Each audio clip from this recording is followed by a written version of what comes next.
Before us. Father God, we thank you right now in the mighty name of Jesus, Lord God, that every weight will be lifted, Lord God, that if they have an ear, let them hear, thus says the Lord, like, Lord God, touch your child, touch your vessel, Lord God, that I will say exactly what it is that needs to be said on today so that the weight can be lifted and, Lord God, we can be set free. We thank you, Lord God, for what you're doing in our lives, Lord God, and we say, have your way. In the mighty name of Jesus, we pray. Amen. If you can, and Pastor John worked so diligently. Amen. I love you. Amen. Went to the Bahamas today, got our food. Amen.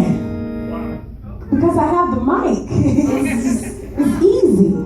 Feel that bus. I'm warning you now. The bus is coming your way. I can hear the engine.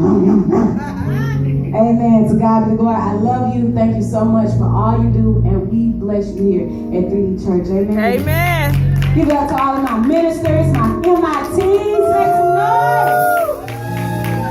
All right. Today's title, because Pastor's in a, I put the title, just stole my thunder and everything. Well, you know the title because it's up there. Amen. But Pastor is in a Weight series, and so the title of this message is Weight Watchers. Wow. Weight Watchers. Turn to your name and say, are you a Weight Watcher? Are you a Weight Watcher? Anybody ever heard of Weight Watchers? Yes. It's very popular, isn't it? Yeah. All right, so when I first heard of Weight Watchers, right, I thought it was just a weight loss program that you got to count these like annoying calories, and when you go to the restaurant, you gotta make sure you order the little symbol on the thing and say Weight Watchers, little green, look just like that right there. But then I started to find out it was so much more than that. See, I had been looking at this thing all wrong. When I started to do my study, I realized that Weight Watchers was originated from a lady named Jane in the 1960s. And she started this program where she would meet in Queens, New York, and her girlfriends, they would sit down at the little coffee table in her little apartment, and they would talk about how they can have a healthier living lifestyle. So I said, wow, so it's really not about counting calories, because if they didn't count calories in the beginning, then that's not what the origin was about. The origin of Weight Watchers was about accountability, about influence, and about integrity. That's good.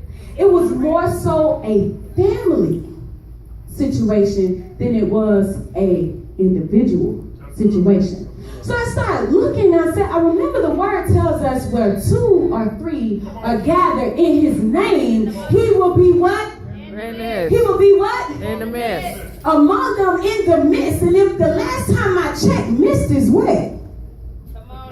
Y'all missed it. The last time I checked, mist is what? That means where 2 or 3 are gathered in his name, he's going to rain down a blessing that you won't have room enough to receive. But it's only when you get around people that have the same mindset and the same goal that you have that you really realize that you really are Weight Watcher. Come on here. Come on. Turn to your neighbor and say, neighbor. Hey, Weight Watcher. Hey, Weight Watcher. Hey. See, the thing about weights is we don't really watch them. Whether you are pressing, you bench pressing or whatever, you just trust the spotter that has your back. You understand that maybe the person that has my back is not going to put too much weight on what I have, but God has told us how to be Weight Watchers. So here in Romans, we look at the Apostle Paul, he's talking to the Roman church, and he's reminding them that you need to make sure you look at everything around you, because you are Weight Watchers. You have to understand that just because you feel like you're in a place that you can't go anymore, you have to understand that God has equipped you exactly with what you need to have in order to get to the promise that you need to get to. So he was really reminding them, watch the things around you, because you have more than you really think you have, and the people that are around you really ain't for you. Preach.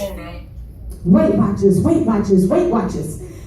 So the first thing I saw, my first point, weight of the world. Because a lot of times when we go through life, we feel like we got the weight of the world on our shoulders. And all my men can contest to this. Sometimes you feel like, man, oh my God, this faith thing that I got, man, it feels like I got a bill, I got to worry about the kids, I got my wife on this end, I don't know how I'm going to pay my car note, she want me to come up with vision and a purpose. You need me to lead and all this other stuff. And then on the women's side, you're like, oh man, I got to incubate. I got to make sure I take care of the kids. I got to make sure I got everything in line. And it seems like I got the weight on the world on me.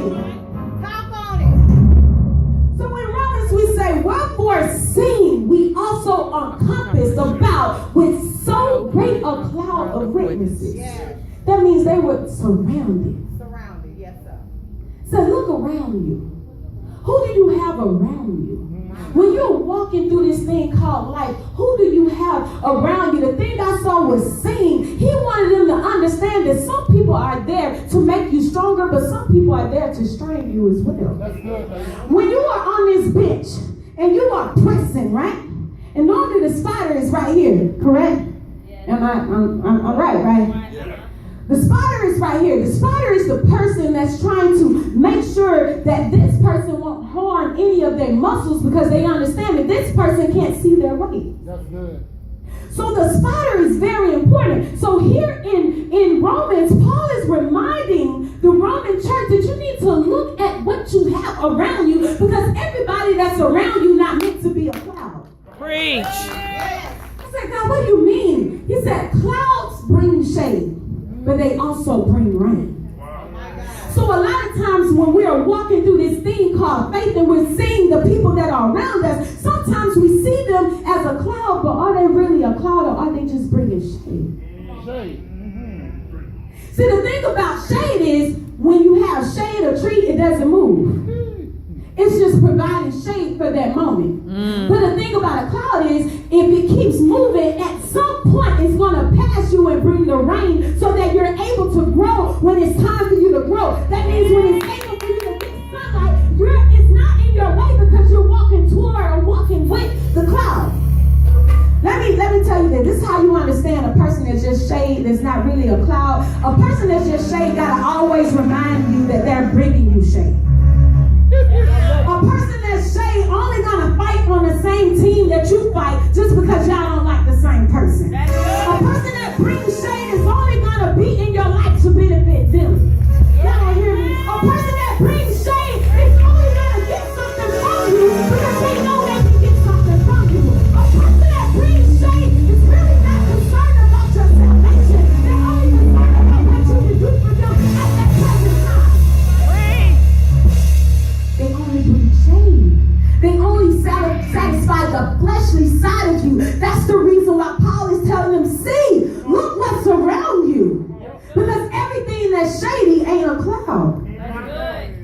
So we have shady people around us, shade thinkers or shade people that really don't have our best interests in mind because they're not meant to be a cloud. You know how a cloud looks?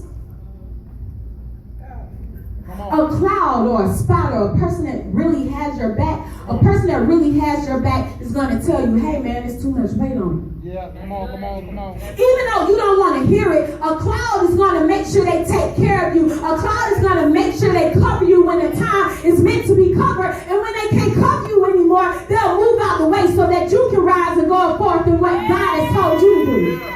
See, a lot of times with clouds, we mistake them as shade because they let us go too fast. But really they're just saying go ahead and go because God has something for you.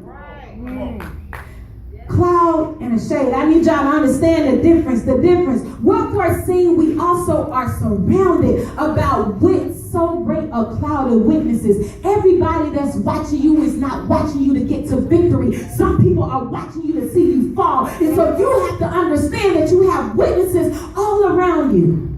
Come on, teach. Because that's what Weight Watchers do. They understand who's around them. If you think you're just going to go through this life and not encounter any problems, then you're in the wrong life.